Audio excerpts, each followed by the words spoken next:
Diz assim: contudo, graças a Deus, que sempre nos conduz vitoriosamente em Cristo, e por nosso intermédio exala em toda a parte o bom perfume do seu conhecimento.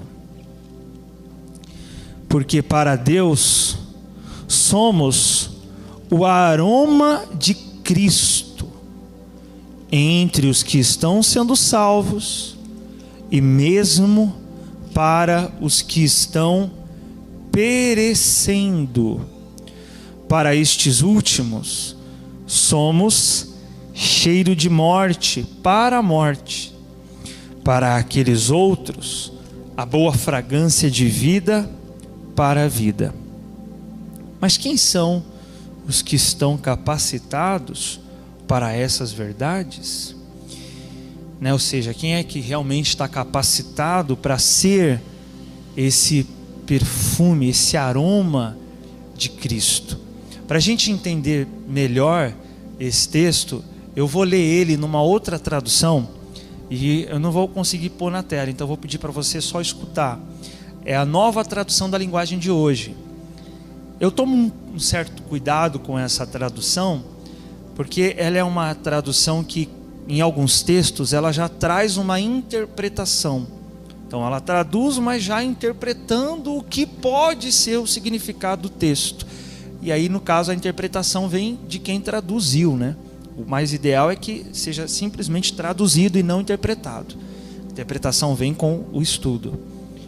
Mas a interpretação que a Nova Tradução da Linguagem de Hoje fez está de acordo com o contexto das Escrituras sobre esse aroma e o que ele vem a ser.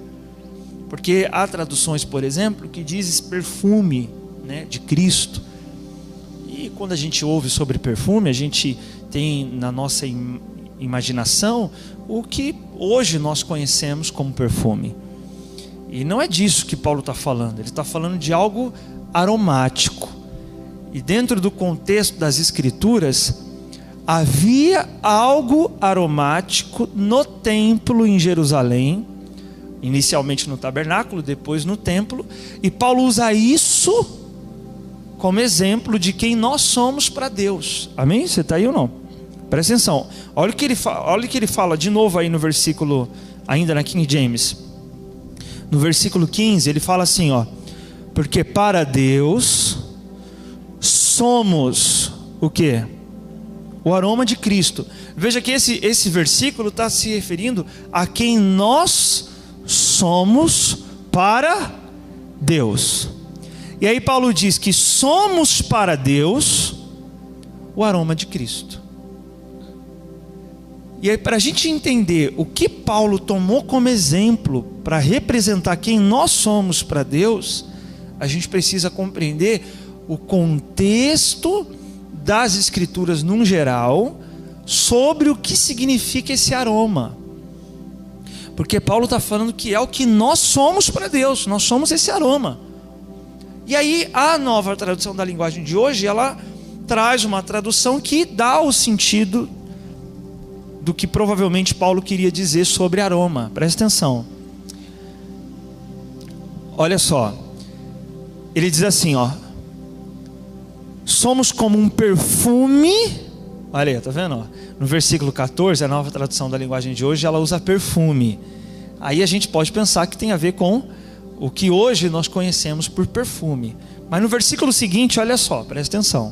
Então não está aí na sua tradução. Eu estou lendo na Nova Tradução da Linguagem de Hoje. Como um perfume que se espalha por todos os lugares, somos usados por Deus para que Cristo seja conhecido por todas as pessoas. E aí no versículo 15 ele vai dar o sentido do que é esse perfume, que é quem somos para Deus, amém? O que nós somos para Deus? O aroma de Cristo. Tá, pastor, e aí, o que é esse aroma? Presta atenção. Porque somos como o cheiro suave do sacrifício que Cristo oferece a Deus. Cheiro que se espalha entre os que estão sendo salvos e os que estão se perdendo. Eu quero que você preste atenção nesse trecho aqui, ó. Somos como o cheiro suave do sacrifício que Cristo oferece a Deus. Olha que tremendo. Cristo oferece um sacrifício a Deus. E quem é esse sacrifício que Cristo oferece a Deus? Nós. Não, pastor, mas Jesus é o sacrifício. Pois é, existiam, irmãos, vários tipos de sacrifícios. Jesus é o sacrifício pela expiação do pecado, que era o sacrifício de animal com derramamento de sangue. Mas havia uma oferta que era feita dentro do tabernáculo, que não era para expiar pecado, mas era unicamente para agradar a Deus, apresentar algo agradável. E essa oferta era essa oferta de aroma suave. Que oferta era essa? Por isso eu coloquei na tela essa foto representando, né? Não é uma foto porque ninguém foi lá tirar foto de Arão no tabernáculo, mas é uma figura que representa. Nós temos ali a figura do sumo sacerdote Arão, que é um tipo de quem, gente? Cristo. O sumo sacerdote no Antigo Testamento é uma representação de Cristo, porque em Hebreus Cristo é constantemente chamado do quê? Sumo sacerdote. Hebreus diz: temos um sumo sacerdote. Então aquele sumo sacerdote Arão no Antigo Testamento representa Cristo. Então nós temos ali uma representação de Cristo na pessoa de Arão. E o que ele está fazendo ali dentro? Ou naquele altar? Veja que aquele altar ali era o altar de incenso que havia dentro do lugar santo. Êxodo 30, versículo 7 fala assim, ó: Arão fará queimar incenso aromático. Olha aí o aroma. Sobre o altar todas as manhãs, assim que vier cuidar das lâmpadas. Então vou aqui tentar representar para você imaginar. Alguém já viu alguma representação do tabernáculo? Alguém já viu? Quem já viu? Quem já viu? Já viu? Já viu? Então, o tabernáculo era dividido em 3 partes. Então eu vou tentar representar aqui pelo lugar onde nós estamos, que é a igreja. Então lá fora era o pátio, onde havia a bacia de bronze, havia o altar de sacrifício, onde o animal era morto e queimado, no caso quando era feito holocausto, ou assado, quando ele ia ser comido. E aí do pátio para dentro do tabernáculo tinha um lugar santo, que vamos supor que fosse aqui esse lugar onde nós estamos.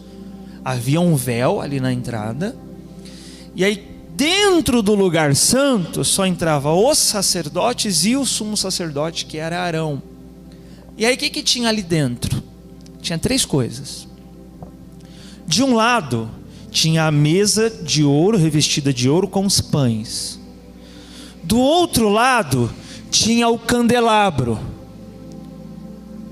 que deveria ser mantido aceso, que essa era a lâmpada que o texto está falando aqui que Arão ia acender, era o candelabro. E aí tinha então um lugar santo, de um lado tinha a mesa dos pães, de um lado tinha um candelabro. Aí chegando mais para dentro do tabernáculo tinha um outro véu, então vamos supor que aqui era o outro véu, onde atrás desse segundo véu estava o Santo dos Santos, onde ali dentro tinha o quê? A Arca da Aliança. Como vocês estão bons nas respostas, eu vou aprofundar mais, vou dificultar. O que tinha dentro da arca? As tábuas, o que mais? Tinha a vara de Arão que floresceu e um potinho com maná. Só para dificultar um pouco, para vocês não se sentirem muito. Vocês não começarem a se sentir. Então, aqui, então, vamos supor que tinha o véu. E aí atrás tinha o Santo dos Santos com a arca. Só que aqui na frente do véu tinha um altar de incenso, que é esse altar aí. Era um altar pequeno, revestido de ouro. E aí Arão, todas as manhãs, ele pegava a brasa do altar lá de fora, trazia junto com a brasa, ele trazia a brasa, colocava aí nesse altar de incenso, e ele jogava em cima da brasa. Podemos imaginar que ele jogava, ou não sabemos como exatamente, mas ele colocava ali as especiarias do incenso, que era aromático. Então, quando queimava aquilo, uma das formas para saber se Deus estava aceitando o sacrifício, por exemplo, é se essa fumaça subisse. Se ela não subisse, era um sinal de que Deus não aceitava. Mas imagine então que ele queima ali aquele incenso, e aí sobe a fumaça. E essa fumaça era o quê? Dentro do tabernáculo? Cheirosa. Eram várias especiarias que Êxodo fala que era obra de perfumista. Era alguém especialista em aromas agradáveis que preparava. Ele queimava aquilo, subia aquela fumaça, e aí ficava um cheiro agradável no ambiente.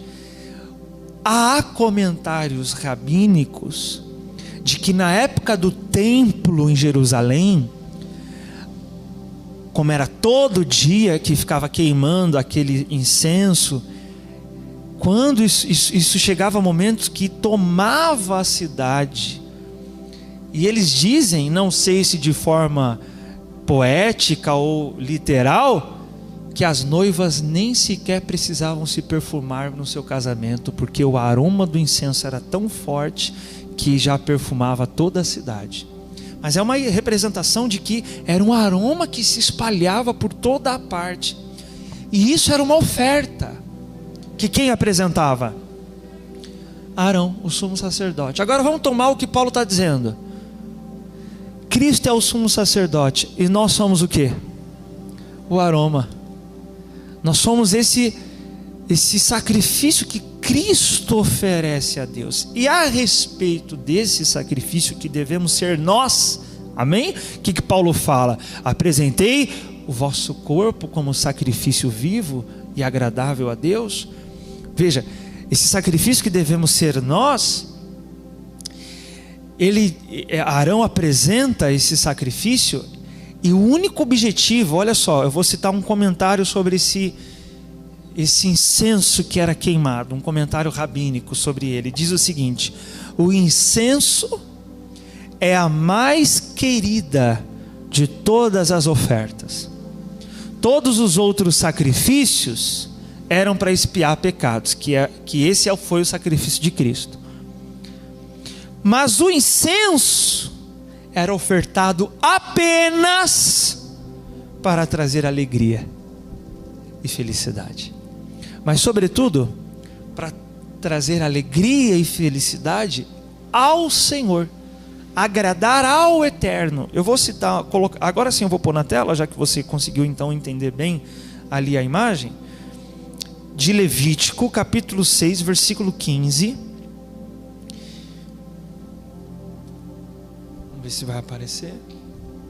Que diz assim, ó: o sacerdote apanhará um punhado da melhor farinha com óleo, juntamente com todo o incenso que está sobre a oferta de cereal, e queimará no altar a porção memorial como aroma, o que, gente? Agradável a Deus. Como aroma agradável a Deus.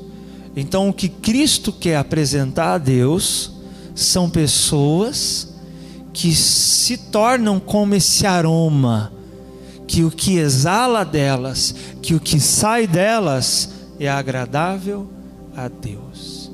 E aí vem a pergunta difícil de responder: nós estamos sendo esse aroma agradável a Deus que Cristo quer apresentar ao Pai? Que Paulo diz que devemos ser. Cristo quer apresentar você ao Pai como algo agradável a Ele. Para que isso aconteça, para que nós sejamos esse aroma agradável, para que seja extraído de nós esse aroma, é necessário fazermos, ou é necessário Cristo fazer em nós o que Arão fazia com o incenso. Olha só, agora eu vou poder colocar Êxodo 30, versículo 7, o versículo que eu citei. Olha o que Arão fazia. Arão fará o que, gente? Queimar o incenso aromático. Então, para que Cristo nos apresente como esse aroma agradável a Deus, Ele tem que nos lançar aonde? No fogo. E nas Escrituras, irmãos, um dos significados de ser ou passar pelo fogo é um símbolo, é uma representação de alguém que é provado. De alguém que é provado. Como Paulo, como Pedro, a gente vê isso muito na carta de Pedro. Ele diz à igreja que estava passando por tribulações, dizendo o seguinte: essas tribulações aí, essas provações aí, são como fogo para depurar, para tirar as impurezas e tratar o ouro que somos nós. Como quando você, por exemplo, pode tomar em suas mãos, digamos que alguém chegue para você com um monte de bijuterias aparentemente douradas e diz: ó, isso aqui é tudo ouro. Como é que você vai saber se é ouro mesmo? Joga no fogo e o fogo vai provar se é ouro ou não. A mesma coisa, para que Cristo faça extrair de nós esse aroma agradável a Deus, Ele nos põe no fogo. Uma outra coisa que era feito dentro do tabernáculo, que tinha também aroma, não era só o incenso, mas também o óleo de unção. Lá no capítulo 37, versículo 29, diz assim: preparou o óleo sagrado para as unções e o incenso especial e aromático, obra de perfumista. Tanto o óleo quanto o incenso era obra de perfumista, porque o óleo também era aromático. E aí eu vou citar um comentário sobre como era feita a preparação para esse óleo. Tudo isso é símbolo do que deve acontecer em nós, presta atenção, porque esse óleo para unção também é um símbolo do Espírito de Deus em alguém, né? É dito que as virgens que estiveram preparadas para o encontro com Cristo, ou seja, a igreja preparada para o encontro com Cristo, é a igreja que não faltou o que na parábola de Jesus? Não faltou óleo. E olha como era esse óleo. As especiarias, vou citar esse comentário aqui. As especiarias eram misturadas, ou seja, a mirra, eu não vou me lembrar, eram muitas, mas muitas especiarias aromáticas eram misturadas num recipiente, socadas em água, para que o seu aroma fosse absorvido pela água. O óleo de oliva era adicionado à água e a mistura era fervida até que a água evaporasse e sobrasse somente o óleo perfumado. Então veja, para preparar o óleo, tinha que pegar as especiarias e socar elas, para extrair delas o aroma. Para extrair o aroma do incenso, de igual modo tinha que fazer o que com ele? Tacar no fogo. Então, para extrair esse aroma de nós, ou somos socados, ou somos lançados no fogo. prensa, muito bem lembrado. E Yeshua no Getsemane estava sendo o quê? Socado ali, prensado. Estava sendo posto no fogo. E o que saiu? Saiu aroma, que produziu vida. Amém? Um outro exemplo, Paulo fala, eu só vou citar Gálatas 6,17. Paulo fala assim: trago em meu próprio corpo as marcas de que pertenço a Jesus. Então quem olhava para Paulo via no corpo dele marcas que sinalizavam que ele era discípulo de Yeshua. Quer dizer que ele tinha uma tatuagem assim, discípulo de Jesus, que ele tinha escrito Yeshua no peito, tinha um leão. Hoje em dia, né, o pessoal leva para esse lado. Irmão, que marcas eram essas? As pedradas, as cicatrizes. Teve uma ocasião que Paulo foi apedrejado e só pararam de tacar pedra nele porque achou que estava morto. Com certeza ficaram cicatrizes. E aí alguém pergunta: nossa, onde foi essa cicatriz aí? Então eu estava pregando. Pregando o quê? Que Jesus é o Messias. Então isso é uma marca de que você é discípulo. Quer dizer, quanto mais socava Paulo, mais aroma Cristo fazia exalar dele.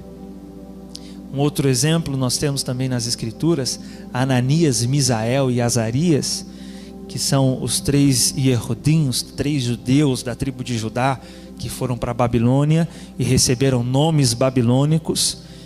Que eu ouvi um comentário rabínico hoje que não é bom, eu disse que não tinha problema, né? Mas o comentário rabínico diz que não é bom falar o nome deles babilônico, porque são nomes que estão adorando deuses babilônicos. O significado dos nomes são adoração a deuses babilônicos. E o próprio texto lá em Daniel fala isso mesmo. Então, Ananias, Misael e Azarias foram literalmente como um incenso jogado aonde? No fogo. E o que saiu? Saiu aroma. E esse aroma, você está aí ainda em Coríntios? Lê o 15 aí, só o começo.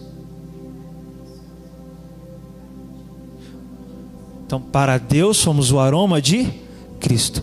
Então esse aroma é algo que lembra quem? Que deve lembrar quem? Cristo. E quem se manifestou no meio do fogo enquanto aqueles 3 eram lançados ao fogo? O próprio Cristo. O aroma foi exalado ali. E aí os que estavam em volta, né, o rei viu, mandou que eles saíssem e confessou que o Deus deles é o verdadeiro Deus. Quer dizer, um aroma foi exalado, o conhecimento de Deus foi manifestado através de homens que literalmente foram jogados aonde?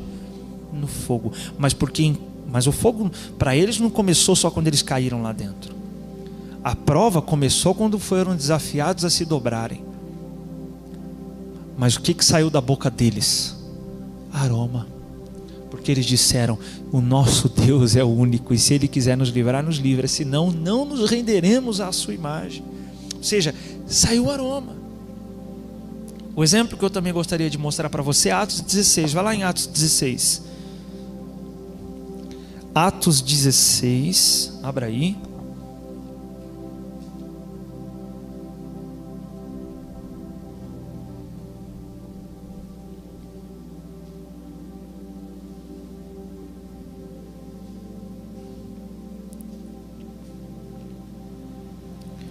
Atos 16, versículo 16. Deixa eu só citar um versículo de novo lá de 2 Coríntios, que é o 16. Então, deixa em Atos 16. Presta atenção aqui, ó. Vamos ler de novo aqui Coríntios, só para a gente poder ir para Atos, ó. Porque para Deus somos o aroma de Cristo entre os que estão sendo salvos, e mesmo para os que estão o quê? Perecendo. E aí olha no 16. Para estes últimos, ou seja, para os que estão perecendo, somos cheiro do quê? De morte. Para a morte. Mas para os que para os outros, né, os que estão sendo salvos, é uma fragrância de vida para a vida. Olha só, então aqui está falando que esse aroma que produz morte, não é que é um mau cheiro que sai de nós, ou porque não exalamos o perfume de Cristo, mas porque pessoas à nossa volta se incomodam com o aroma de Cristo que exala em nós. Entendeu ou não? Então, para os que estão perecendo, para eles vai ser vida esse aroma que sai de você, ou vai ser morte? Vai ser morte, porque se incomodam. E aí eu vou mostrar na prática para você nesse Atos 16. Olha aí, Atos 16. Atos 16, versículo 16. Diz assim, deixa eu pôr aí na tela. Atos 16, versículo 16. E aconteceu que, indo nós para o lugar de oração, nos saiu ao encontro uma jovem escrava que estava tomada por um espírito que a usava para prognosticar eventos futuros.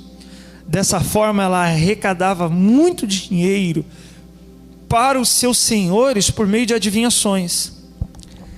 Seguindo a Paulo e a nós, vinha essa moça gritando diante de todos: estes homens são servos do Deus Altíssimo e vos anunciam o caminho da salvação. E ela insistiu em agir assim por vários dias. Finalmente Paulo irritou-se com aquela atitude e, dirigindo-se ao Espírito, o repreendeu, exclamando: ordeno a ti, em nome de Jesus Cristo, retira-te dela. E ele naquele mesmo instante saiu. Percebendo que a sua esperança de lucro havia se esgotado, os proprietários da escrava agarraram Paulo e Silas e os arrastaram para a praça principal diante das autoridades. Veja, na hora que eles repreendem o espírito que estava naquela moça, os donos dela tiveram um testemunho de que o que estava em Paulo era maior do que aquele espírito. E ao invés disso produzir neles arrependimento, o que produziu? Raiva. Eles perseguiram Paulo e Silas. Quer dizer, aquilo serviu para a salvação deles ou para a morte deles? Para a condenação deles? Para a condenação deles. Mas não por Paulo, mas porque eles estavam já no caminho da perdição. Então, irmãos, é o que Paulo fala, né? A mensagem da cruz para os que estão sendo salvos é poder de Deus, mas para os que estão sendo destruídos é loucura. Então a mesma mensagem, o mesmo aroma que agrada a nós, desagrada os que estão se perdendo. E aí nesse caso, o problema não somos nós. Vamos continuar no versículo 20. E apresentando-os aos magistrados locais, os acusaram afirmando: estes homens, sendo judeus, né, Paulo continuava judeu, perturbam a nossa cidade, pregando costumes que a nós romanos não é lícito acatar, e tampouco praticar. Então, uma multidão unânime os atacou, e os magistrados, rasgando-lhes as roupas, ordenaram que fossem açoitados com varas. Depois de tê-los espancado muito, os jogaram na prisão, recomendando ao carcereiro que os vigiasse com toda a atenção. Havendo recebido tais ordens expressas, ele os lançou no cárcere interior e lhes prendeu os pés no tronco. Não havia sido dada essa ordem para o carcereiro, ele só disse o seguinte: fica de olho nele. Mas aí ele leva eles para o cárcere pior que tinha, que era o mais distante ali da entrada, e ainda prendeu os pés deles num tronco. Irmãos, nós iniciamos essa leitura no versículo 16, vendo que Paulo e Silas estavam indo para onde? Para onde eles estavam indo? Leia aí. Olha aí, o lugar. E aconteceu que, indo nós para o lugar de oração. Eles estavam indo para o culto, para o lugar de oração. E uma das coisas que o aroma também representa, que essa oferta de incenso também simboliza, é o quê? Além da nossa própria vida. Apocalipse diz que a oração dos santos é o incenso. É dito que João viu uma taça cheia de incenso, e é dito que esse incenso era a oração dos santos. E aí, eles estavam então indo para o lugar da oração, para o lugar onde iam apresentar essa oferta de incenso ao Senhor. E aí, durante o caminho, são açoitados, são maltratados, têm suas roupas rasgadas, são lançados no cárcere. Quer dizer, tudo isso que aconteceu poderia, ao invés de fazer sair um aroma agradável, estragar o perfume e fazer exalar deles um aroma de morte, ou seja, desânimo, reclamação, murmuração e por aí vai, até amaldiçoar, como disse a esposa de Jó, né? Amaldiçoa a Deus e morre. Quer dizer, na hora da provação, o que saiu da esposa de Jó? Um aroma agradável ou desagradável? Desagradável. Mas aqui em Paulo e Silas, olha lá, qual versículo a gente tinha parado? Aqui, ó, 25, ó. Por volta da meia-noite, Paulo e Silas estavam o que, gente? Orando, entoando hinos de louvor a Deus, enquanto os demais presos os ouviam. Quer dizer, eles foram lançados no fogo, ou seja, na provação, foram socados como aquelas especiarias eram socadas, mas isso extraiu deles aroma agradável a Deus. Foi a oração e os hinos de louvor ao Senhor. Continuando, o texto diz: de repente aconteceu um terremoto tão violento que os alicerces da prisão foram abalados. No mesmo momento todas as portas se abriram, as correntes que prendiam a todos se soltaram. O carcereiro despertou do sono e, vendo abertas as portas do cárcere, desembainhou a sua espada a fim de se matar, pois concluíra que os presos todos houvessem escapado. No entanto, Paulo gritou: não te faças isso, eis que estamos todos aqui.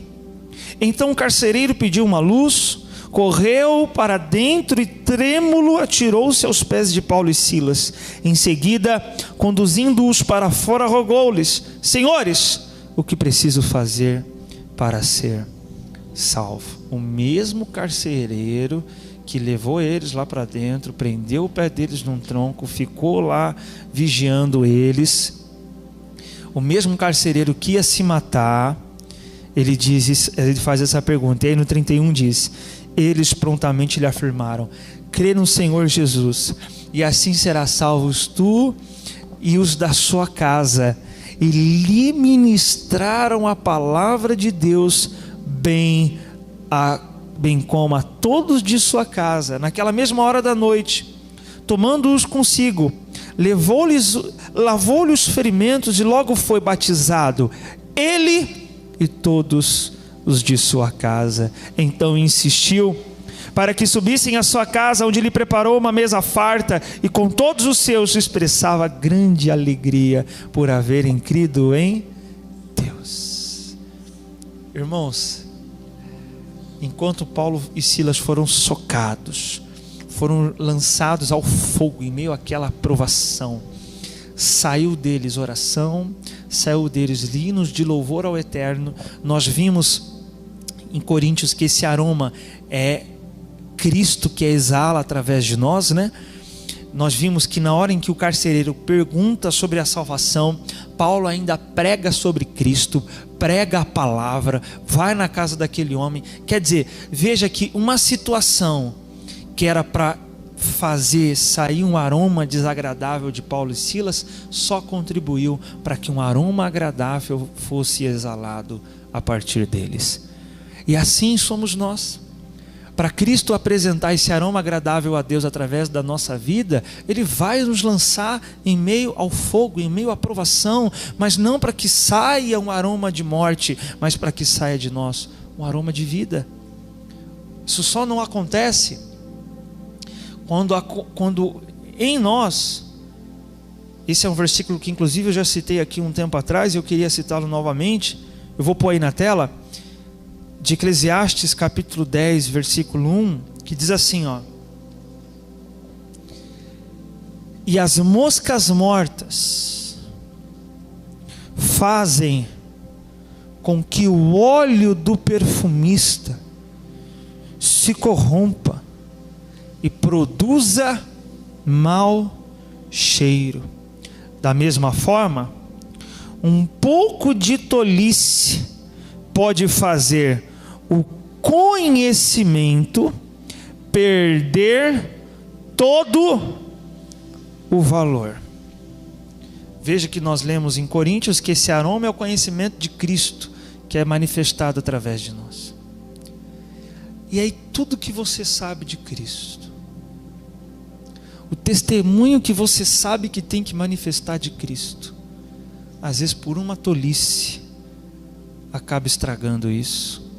E ao invés de dar testemunho de Cristo, o que é visto em nós é um mau testemunho que estraga o perfume. Ou seja, tolice. Às vezes, na maioria das vezes, é uma tolice. Imagine, por exemplo, eu posso pregar aqui sobre comunhão, eu posso pregar aqui sobre perdão, eu posso pregar aqui sobre humildade. Aí eu desço daqui, sem querer, trato mal um irmão, e por uma tolice de falar o que não deveria, às vezes acabei estragando tudo aquilo que eu tanto trabalhei para trazer à igreja. Quer dizer, a tolice faz o perfume estragar. Então às vezes você até é esse aroma que Cristo está querendo oferecer a Deus, mas a tolice está estragando, por não saber como agir, por não saber o que falar, ou falar na hora errada, ou falar do jeito errado, ou falar o que não deve, ou fazer o que não precisa. Quer dizer, a tolice estraga. E aí a gente muitas vezes percebe isso, quando nós caímos em nós mesmos depois de um tempo e pensamos: poxa, na hora que eu podia ter testemunhado Cristo, uma tolice estragou o aroma, uma besteira. E aí a gente precisa, como Paulo e Silas, imagina se na hora em que ele vê aquele carcereiro desejando tirar a própria vida, uma tolice dele podia estragar tudo. Mas Paulo foi sábio, na hora ele disse: não vai ninguém embora, fica todo mundo aí, estamos todos aqui. Mas se ele se cala, se ele fica com medo, ou se ele, talvez por permitir que uma mágoa contra aquele carcereiro entrasse no coração dele, mexeu com o ungido do Senhor, quem mandou me prender? Aí, ó. Isso são as moscas mortas. Imagine esse óleo do perfumista, teve todo o trabalho lá, socou as especiarias, colocou a mistura, ferveu o óleo, preparou tudo, aí põe no recipiente, para que essa mosca morta, né? Aí põe lá no recipiente, tentando guardar, mas não tampa, ou deixa um pouquinho aberto, cai a mosca, ali, estragou tudo. Quer dizer, um inseto pequeno põe a perder todo um trabalho que foi feito por um perfumista. Ou seja, irmãos, você está pegando ou não? Uma coisinha pequena que entrar no seu coração, por menor que seja, se for mosca morta, já é suficiente para estragar seu aroma. Inclusive, como eu disse, um dos símbolos desse incenso é a oração. Há pessoas que muitas vezes, por permitir uma mosca morta entrar, você sabe disso, quando você deixa uma coisinha que feriu você, uma palavra, alguma coisa, uma situação, entra no seu coração, nem orar você consegue. Porque a mosca morta está estragando o aroma que Deus quer apresentar, que Cristo quer apresentar. Aí não consegue mais orar, aí não consegue mais adorar. Quer dizer, estragou o perfume. Para que isso não aconteça, nós temos que cumprir o que Provérbios diz. De tudo que se deve guardar, guarda o quê? Guarda o seu coração. E Yeshua chegou ao ponto de dizer que os limpos de coração, gente, o que vai acontecer com eles? Verão a Deus. Os que não permitiram a mosca morta entrar, verão a Deus. E é difícil, porque são mosquinhas, né? Talvez não é nenhuma mosca, talvez você está no meio de um enxame de moscas. Pessoas se levantando, fofocas acontecendo, situações surgindo, um monte de coisa acontecendo, para tentar a todo custo estragar o seu aroma. E aí vem o trabalho que nós devemos ter. De tudo que se deve guardar, guarda o coração. A palavra guardar em hebraico, olha que interessante, é natsar. Esse texto que eu citei é Provérbios 4:22, que fala sobre tudo que se deve guardar, guarda o coração. E aí, a palavra guardar, natsar, significa vigiar, cuidar, preservar e o último, ser mantido fechado. É como você fechar algo para proteger aquilo. Então o nosso coração tem que estar aberto para o eterno, mas fechado para as moscas. Você tem que fechar. Você tem que decidir, isso não vai entrar no meu coração. Porque se a mosca morta entrar no coração, ela vai estragar você mesmo. Você mesmo se prejudicará por isso. O único prejudicado com a mágoa é quem a guarda. O único prejudicado com o rancor é quem o guarda. O único prejudicado com o ódio é quem o carrega. Então, é falta de amor consigo mesmo permitir que uma mosca morta estrague o seu perfume. E antes de amar o próximo, o mandamento é: ame o próximo como a ti mesmo. Então eu perdoo o próximo por amor ao próximo, mas antes, por amor a mim. Eu não quero que meu perfume se estrague, eu não quero que o meu aroma exale cheiro de morte. Por isso Paulo não demorou para perdoar aquele carcereiro, dizendo: não faça nada. E quando questionado sobre o que fazer para ser salvo, pregou sobre Cristo, falou sobre Cristo. Mas porque provavelmente antes de Paulo pregar sobre Cristo, aquele carcereiro viu Cristo sendo exalado em Paulo, quando ele estava preso, e Paulo estava fazendo o quê? Orando, cantando hinos. Quer dizer, Cristo já estava sendo exalado ali dentro. Quando tendo a oportunidade de fugir, por amor à vida daquele carcereiro, ele ficou. Quer dizer, Cristo já estava sendo exalado. A palavra que foi pregada por Paulo, foi a última coisa. Antes, foi o testemunho. O comportamento dele já estava sendo esse aroma de Cristo. Então, muito antes de abrir a boca, e claro, que quando abrimos a boca também sai esse aroma, agradável ou desagradável. Talvez, a maioria das vezes, desagradável.